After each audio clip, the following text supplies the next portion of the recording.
నువ్వు ప్రార్థించేవాడివైతే సాతాను నువ్వు జయిస్తావు. ప్రార్థన లేని క్రైస్తవుడు సాతానికి బానిసైపోతాడు. పాటలు పాడినప్పుడు సాతానికి కావాలంటే పాటలు పాడతాడట. ఎందుకంటే వాడు కోయర్ లీడర్. ఎక్కడ పరలోకంలో కోయర్ లీడర్ ఎవరు? లూసిఫరే. పాటలు పాడినప్పుడు వాడు కూడా పాడతాడు కావాలంటే. ప్రసంగాలు చేస్తున్నప్పుడు కావాలంటే రెఫరెన్స్లు అందిస్తాడు. ఎందుకంటే సైతానికి బైబిల్ అంతా బాగా తెలుసు. బైబిల్లోని భక్తులందరినీ ఎలా మోసగించాలా, ఎలా పడగొట్టాలా అన్నది ఆదాము హవ్వల దగ్గర నుండి వాడి పని అదే.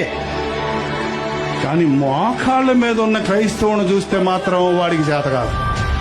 మోకరించలేడు సాతానుడు, ప్రార్థన చేయలేడు సాతానుడు. యేసు నామములో జయం అనగానే సాతాను పెత్తరబాతాడు. అందుకని క్రైస్తవుడు ఏదన్నా పాటలు పాడతాడు, ప్రసంగాలు చేస్తాడు, ప్రసంగాలు వింటాడు, కానీ ప్రార్థన చేయకుండా చేస్తున్నాడు సాతాను. మీరు ప్రార్థించే క్రైస్తవులుగా ఉండండి.